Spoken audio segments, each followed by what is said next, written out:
Selamat Hari Kemerdekaan Indonesia. Tak terasa sudah 71 tahun Indonesia menjadi negara merdeka.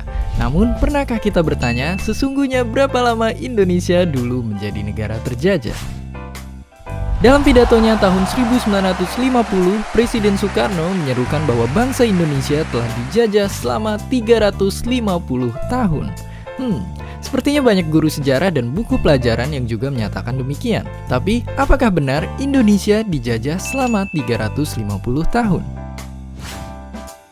Ternyata jika diteliti dari segi hukum dan sejarah kolonial, Indonesia ternyata tidak dijajah selama 350 tahun. Hal ini dibuktikan oleh studi seorang ahli hukum keturunan Belanda dan Jawa, Gertrudis Johan Resing. Faktanya, Belanda mempopulerkan pernyataan ini untuk mengukuhkan kembali kekuasaan di Hindia Belanda yang sempat diambil alih Inggris. Melalui kurikulum pendidikan saat itu, Belanda mencoba menanamkan anggapan bahwa Indonesia telah mereka kuasai sejak kedatangan Cornelis de Houtman. Hal ini dikukuhkan ucapan Gubernur Jenderal de Junge tahun 1930-an bahwa Belanda telah berkuasa di Hindia Timur sejak hampir 300 tahun yang lalu dan akan tetap demikian hingga 300 tahun berikutnya.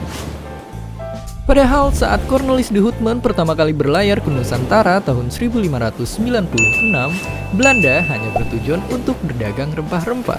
Sementara menurut KBBI, menjajah berarti menguasai atau memerintah suatu negeri atau daerah. Hal ini kemungkinan baru terjadi saat Belanda mendirikan VOC tahun 1602. VOC adalah kongsi dagang plus-plus yang bukan cuma bisa berdagang, tapi juga mengerahkan pasukan bersenjata untuk melancarkan misinya. Jadi, jika Belanda mulai menjajah sejak 1602, diinterupsi pendudukan Inggris selama 5 tahun, dilanjutkan kembali oleh Belanda sampai 1942, kemudian diteruskan Jepang hingga 1945, maka faktanya Indonesia hanya dijajah selama 343 tahun. Tapi tunggu dulu, Indonesia. Nama Indonesia sebetulnya belum terlalu populer hingga Sumpah Pemuda tahun 1928. Indonesia bahkan baru resmi digunakan sebagai nama negara kita tahun 1945. Jadi, sebagai sebuah negara, Indonesia seharusnya belum pernah terjajah sama sekali. Sebelum menjadi negara, rangkaian kepulauan Indonesia yang kita kenal sekarang disebut sebagai Hindia Timur atau Hindia Belanda, minus Timur Leste dan Papua Barat. Nama Hindia Belanda dipilih untuk membedakan dengan Hindia Barat atau India yang dikuasai oleh Inggris. Jauh sebelum masuknya bangsa Eropa ke tanah air, yang ada bahkan hanyalah kerajaan dan kesultanan. Resing menemukan bahwa semua wilayah tersebut tidak langsung berhasil diduduki oleh Belanda.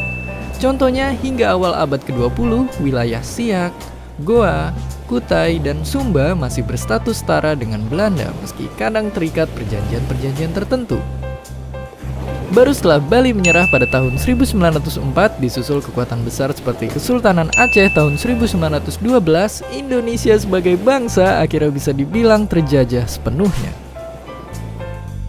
Jika benar begitu, kenapa Soekarno masih berpidato bahwa Indonesia dijajah 350 tahun? Sejak pertama kali mendarat, bangsa Barat telah berniat untuk memonopoli perdagangan, bahkan tidak segan untuk menggunakan kekerasan. Sejak saat itu, bangsa Indonesia tidak lagi bisa berdagang kemana saja dan harus hidup dalam rasa takut. Mungkin makna inilah yang ingin disampaikan Soekarno sehingga rakyat Indonesia mau bersatu padu untuk memperjuangkan kemerdekaan.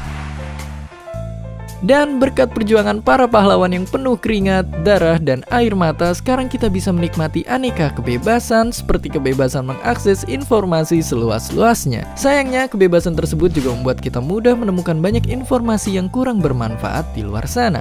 Maka, agar Indonesia makin cerdas, kok bisa bersama kanal edukasi lainnya seperti Kamu Harus Tahu, Hujan Tanda Tanya, dan Science Bro, turut berjuang melawan miskonsepsi informasi melalui sains dan ilmu pengetahuan. Karena kemerdekaan di era modern tidak lagi diperjuangkan menggunakan senjata, melainkan kecerdasan, pikiran yang terbuka, serta kerja nyata.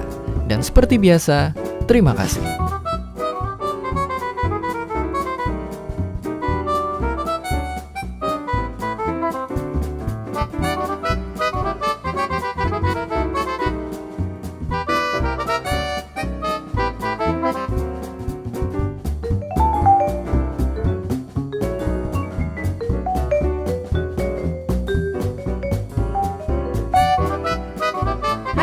Thanks for stopping by our video. Don't forget to comment, like, and subscribe.